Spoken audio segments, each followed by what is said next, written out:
В этом видео я указываю мужчинам свое место, клею красные звезды и рассказываю о новинках мира моделизма. Привет, я Даша, и я моделист из России, и сегодня мы будем строить огромную модель вертолета Ми-24.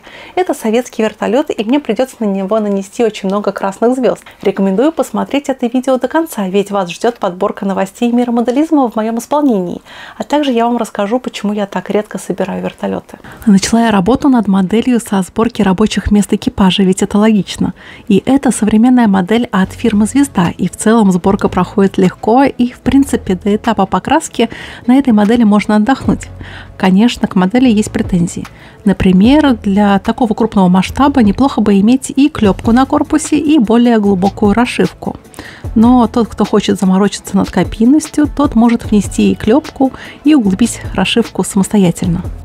После сборки кабины я приступила к сборке людей, то есть экипажа. Управляют Ми-24 два человека – пилот и оператор вооружения. И благодаря тому, что фигурки выполнены в 48-м масштабе и отлиты довольно хорошо из пластика, работать над ними очень удобно. После сборки фигурок я их загрунтовала, а пока грунт сохнет, я займусь окраской кабины боевой машины. Окрашу ее в классический светло-голубой цвет. Также металликом я прокрашу двигатель. Грунт на агрегаты я не стала наносить, ведь благодаря чему они получились очень яркими и блестящими. Но, к сожалению, на полностью собранной модели их вообще не будет видно. Но зато я потренировалась в нанесении металликов. Кстати, инструкция подразумевает сборку вертолета со всеми открытыми люками, что неудивительно, ведь интерьер машины сделан очень даже неплохо в этой модели. Вручную окрашу внутренние элементы кабины типа ручек управления и кресел, и для этого я использую акриловые краски. А я уже за свою карьеру моделиста успела собрать уже порядка 200 моделей, и этот Ми-24 только третья по счету винтокрылая машина. До этого я 4 года назад собирала легендарный советский транспортный вертолет Ми-8, и он привлек мое внимание своими округлыми формами, и также мне было интересно поработать с такими винтокрылыми машинами. Ну а после Ми-8 я построила еще одну модель вертолета от КБ «Миля». Это ударный вертолет Ми-28 от «Звезды» в 72-м масштабе. И после транспортника я просто была обязана собрать что-то боевое. И вот он. После этого Ми-28 я на долгое время прекратила сборку вертолетов, и этот Ми-24 прерывает эту паузу. Вертолеты благодаря своим огромным винтам занимают очень много места на полке, и в окраске они сложны. Собственно, поэтому я за свою карьеру моделиста не так часто открывала коробочки с вертолетами. А скоро вы увидите стройку еще одной вертушки. И чтобы не пропустить это видео, подписывайся на канал и пошли дальше смотреть, как я построю этот вертолет.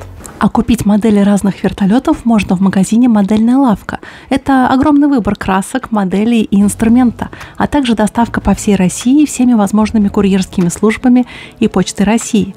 «Модельная лавка» работает и на территории Белоруссии. А по промокоду Даша у тебя будет скидка в 10% на любые заказы. Делая свой первый заказ, используйте этот промокод. Ведь таким образом ты не только сэкономишь 200 рублей, но и поддержишь мой канал. Начинаю окрашивать загрунтованных пилотов. Вначале я окрашу лица, а потом и всю остальную униформу.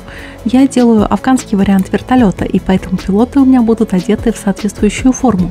И я посмотрела в интернете, как выглядел экипаж вертолетов, и попытаюсь примерно воспроизвести их одежду. И я приметила забавный факт, что многие пилоты летали с бронежилетами на голое тело, прям как рэпер 50 Cent. Видимо, в одежде в жару и на такой веранде было прям очень жарко. И также характерной особенностью летчиков был автомат АК-74У, который они вешали прямо на грудь. И, наверное, такой оперативный доступ к оружию мог как-то спасти ситуацию при нештатной посадке вертолета. А окрашиваю я пилотов акриловыми красками. Даже лица у пилотов проработаны достаточно хорошо, но если делать кабину закрытой, тонкие черты лица будут незаметны. Сделаю пилотам тонировку, и тут я использую два приема, и первый – это проливка. И я при помощи White Spirit и светло-коричневой масляной краски сделала полужидкий раствор, который отлично проливается в углубления и складки униформы, и таким образом придавая фигурке объема.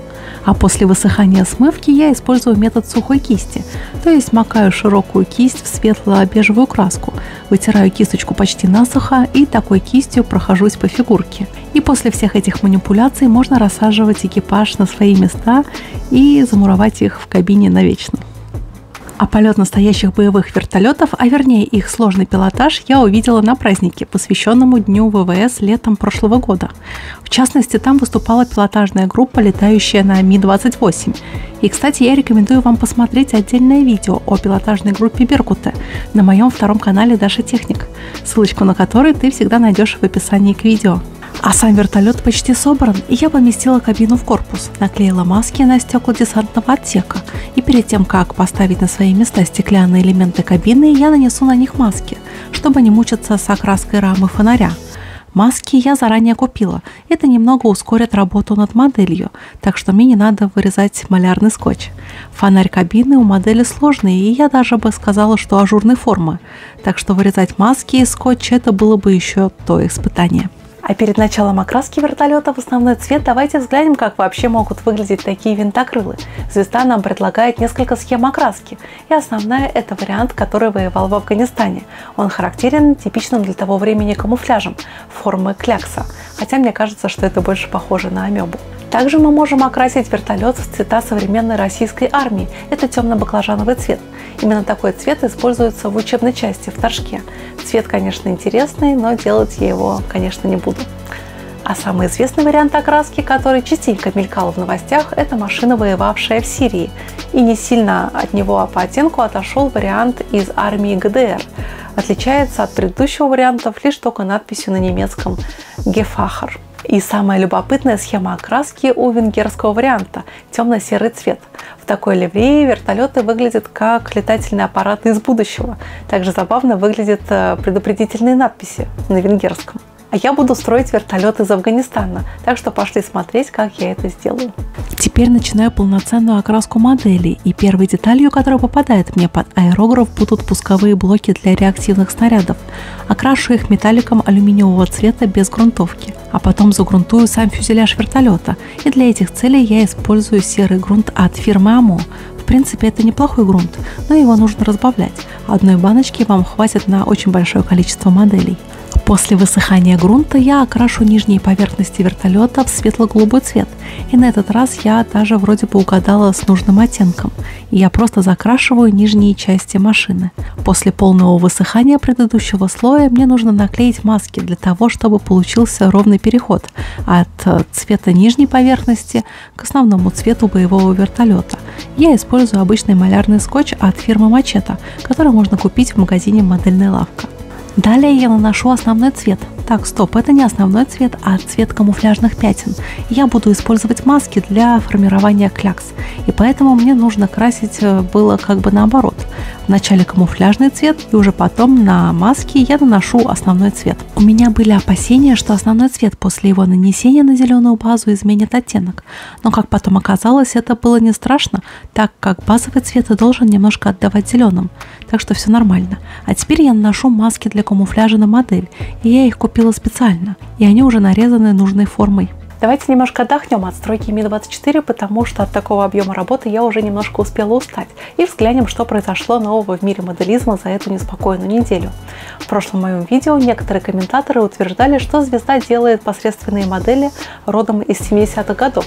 Причем они настолько посредственные, что передовой немецкий Revell перепаковал довольно пожилую модель британского Дрейтноута от звезды. И шокирующая новость от звезды – раллийному КАМАЗу быть, и модель увидит свет совсем скоро. И судя по этому бокс-арту, модель будет укомплектована декалями со всеми спонсорами, и в том числе и австрийским Red Bull. А костромичи по традиции под конец месяца выдали горстку новинок. И самой крутой новинкой получилась модель грузовичка КРАС в 72-м масштабе.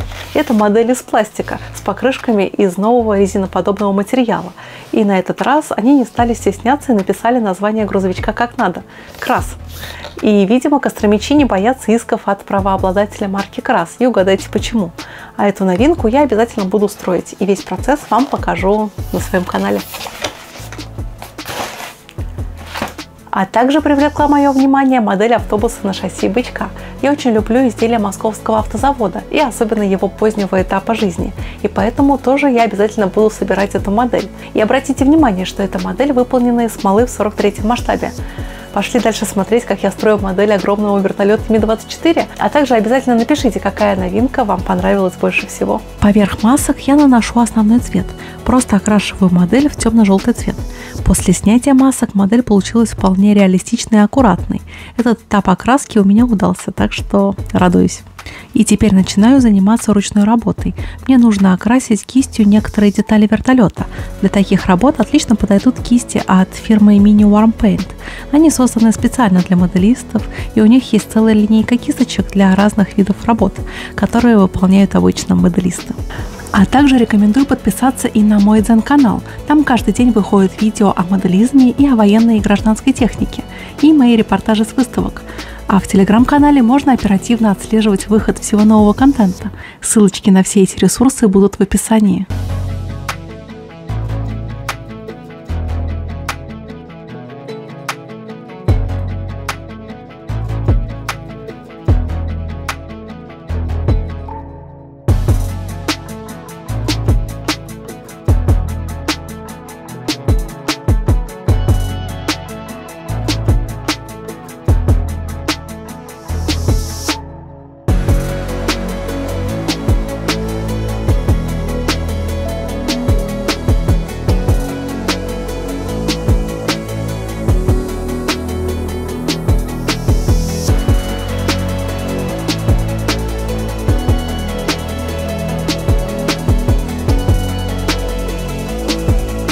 А теперь я сделаю небольшую смывку вертолету для выделения рельефа.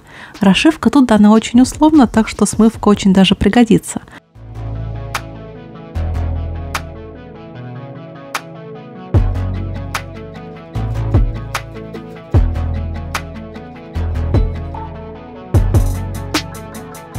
Нанесу декали на вертолет. Тут их, конечно, очень много, но не так много, как на Су-25.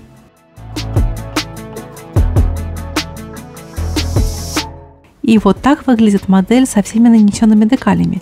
И мне остался небольшой штрих. Поработаю маслом, чтобы придать вертолету больше интересных оттенков. После этой процедуры модель буквально оживает.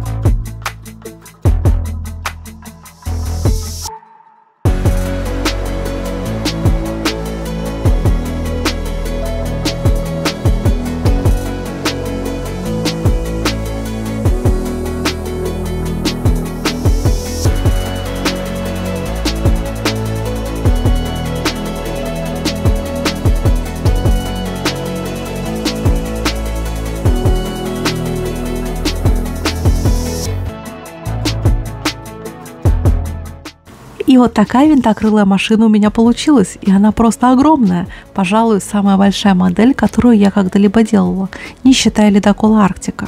И я в целом довольна своей работой. А вы что думаете? Напишите свое мнение о модели и о самом видео в комментарии. И мне будет интересно почитать и обсудить. Увидимся на новой стройке. До новых встреч. Пока-пока.